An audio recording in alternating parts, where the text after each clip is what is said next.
नमस्कार दोस्तों। एक स्टॉक जो काफी सुर्खियों में है वो है हिंदुस्तान कॉपर। क्या जबरदस्त राइज गया है हुआ है। आप देखिए कि ऑलमोस्ट अगर मैं आपको बताता हूँ कि ऐसा मैंने किसी भी मेटल स्टॉक को भागते हुए नहीं देखा है। ये आप देखिए कि कहाँ सा ये स्टॉक ऑलमोस्ट आप देखिए कि 188 पे था अप्रैल 2025 में, और अभी कितना है, आज ये 566 है। कॉपर में बढ़ोतरी हुई है, नो डाउट अबाउट इट। ये स्टॉक उसके वजह से आप देखें तो डिमांड की वजह से भागा है, और उसका कॉपर का प्राइस ऑलमोस्ट 12,000 पर टन हो गया है, तो वो उसके वजह से भी भागा है।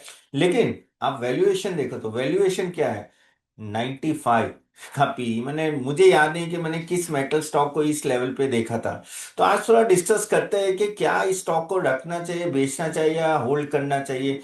पूरा डिटेल में एनालिसिस करते हैं। तो जैसे मैंने बोला, देखिए 95 का भी रैली आता है मेटल स्टॉक्स में।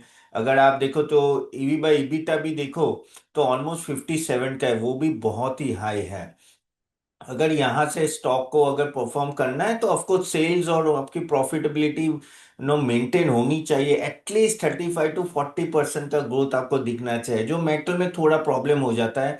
लेकिन अगर थोड़ा डिटेल में समझते कि इसमें हुआ क्या है एक्चुअली, देखो सबसे बड़ी बात जो ये स्टॉक में बढ़ोतरी हुई है वो हुई है क्योंकि जैसे मैंने बोला कि 12,000 मैट्रिक टन का वो रेट आ गया, और डॉलर डॉलर ओके।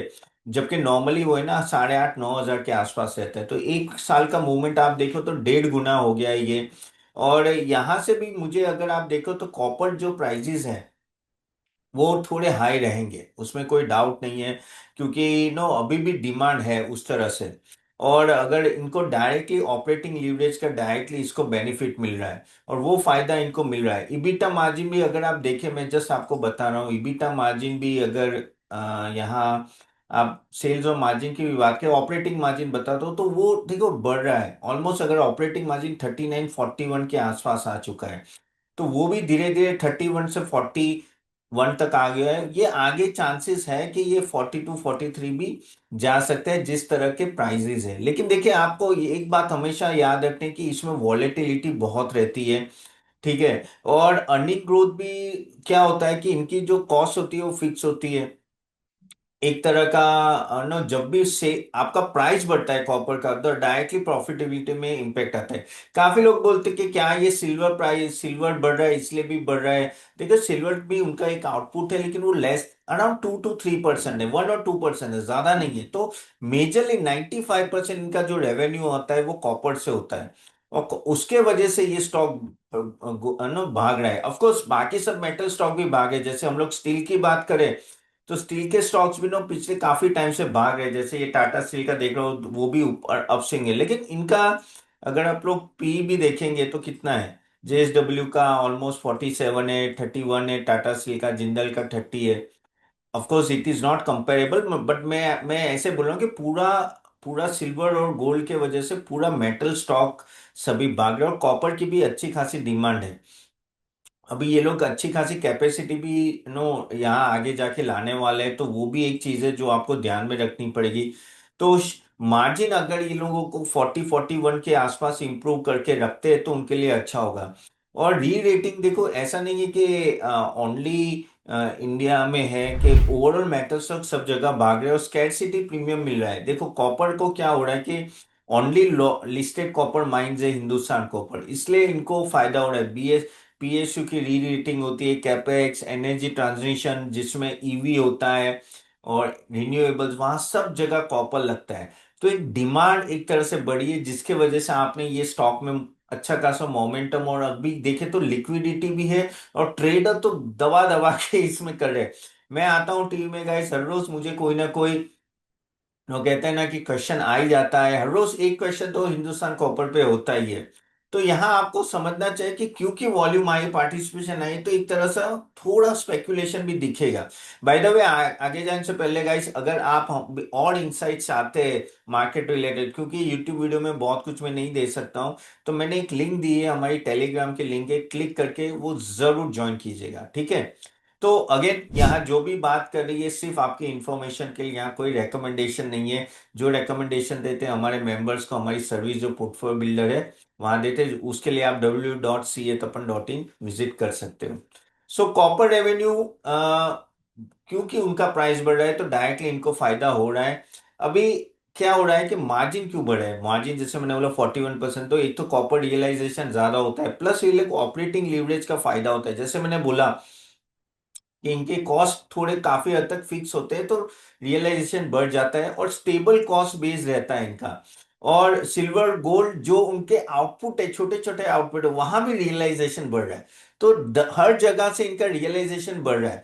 अभी इसको मार्जिन को क्या इम्पेक्ट आ सकता है, जैसे अगर कॉपर प्राइसेस नीचे आते हैं तो इनका मार्जिन ठप करके गिर सकता है, या तो एनर्जी कॉस्ट बढ़ती है, या तो कहते हैं ना कि रॉ मटेरियल कॉस्ट बढ़ते तो भी इनको फर्क हो जाता है। और इवन जो एक्सपेंशन प्लान करे वहां भी अगर थोड़ा भी डिले हुआ तो एक तरह से प्रॉब्लम हो सकता है। तो मेरे हिसाब से अभी आप बोलेंगे कि तपन क्या ये वैल्यूएशन जस्टिफाइड है, क्या इस लेवल पे एंटर करना चाहिए? अगेन ये कोई रेकमेंडेशन नहीं, but just to tell you here guys, it is one of the, कहते हैं ना कि अभी तक का पी रेशियो अगर आप देखेंगे ओवरऑल, तो देखिए कि ये काफी हद तक आ गया। हाँ, आप बोलोगे कि ये 2016 में भी था, वो सब है ना, वो स्पेकुलेशन था।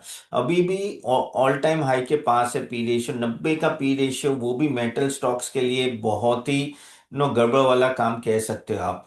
और प्लस अगर आप मैं रेवेन्यू ग्रोथ और वो सब देखूं तो डिसेंट है। अगर आप प्रॉफिट ग्रोथ देखें तो इस साल का डिसेंट है, 16% रेवेन्यू ग्रोथ है, profit growth 43%। But honestly if you want to have a justify 57 EV by EBITDA, और अगर आपको जस्टिफाई करना है ये जो 95 का पी है, तो आपका मिनिमम 30 to 35 से रेवेन्यू और प्रॉफिटेबिलिटी जंप होना चाहिए, जो मेटल के लिए थोड़ी दिक्कत हो जाती है, क्योंकि ये साइक्लिकल इन नेचर है। जैसे डिमांड कम होगी तो इसमें डायरेक्ट इम्पैक्ट आ सकता है। तो ये मैं आपको सिर्फ बता रहा हूं कि आपको ये सब चीजें ध्यान में रखनी पड़ेगी जब भी आप ये स्टॉक की अब बात करें। प्लस जो कैपेसिटी एक्सपांशन करे वो टाइमली हो रहा है कि नहीं, वहां अगर थोड़ा भी डिले हुआ तो भी इशू आ सकता है। पीएसयू की री रेटिंग हो रही, कभी कभी पीएसयू में प्रॉफिट बुकिंग आती है, तो डायरेक्टली इस स्टॉक को भी इम्पैक्ट आ सकता है। तो ये सब चीजें आप ध्यान रखें अगर आपको इस स्टॉक में लंबे समय के लिए इन्वेस्ट करना है। ट्रेडिंग के लिए मैं नहीं बोल रहा, लंबे समय के लिए करना है, तो ये सब चीजें ध्यान रखनी पड़ेगी। नहीं तो क्या होता है, मोस्ट ऑफ द टाइम आप स्टॉक में ऊपर के लेवल के फंस जाते हो और स्टॉक गिर जाता है, तो फिर प्रॉब्लम आ जाती है। या तो अगर आपके पास है, अगेन कोई रेकमेंडेशन नहीं है, लेकिन स्टॉप लॉस लगा के चलिएगा इस, क्योंकि क्या होता है कि काफी हद तक आपका पैसे अगर आपने कमाए तो बच जाएगा। क्योंकि जब डी रेटिंग होती है ना तो ऐसे गिरता है कि आपके पास टाइम ही नहीं मिलेगा। तो प्रॉफिट बुकिंग जबरदस्त है।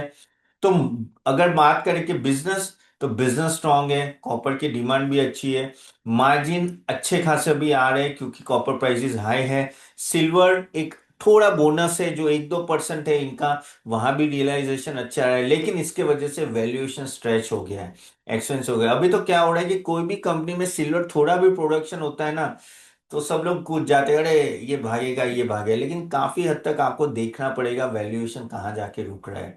तो चलिए यहाँ तक रखते हैं गाइस। तो होप ये आपको सेशन अच्छा लगे, तो do like it and share it. आपके खुद के व्यूज इसके लिए क्या है आप कमेंट बॉक्स में जरूर डालेगा। Do subscribe to our channel, and हम लोग नेक्स्ट वीडियो में मिलते हैं। ओके, और हमारी टेलीग्राम लिंक क्लिक करके जरूर ज्वाइन कीजिएगा। See you then, bye bye.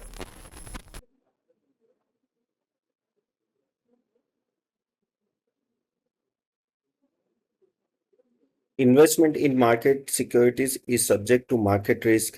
Read all the documents carefully before investing.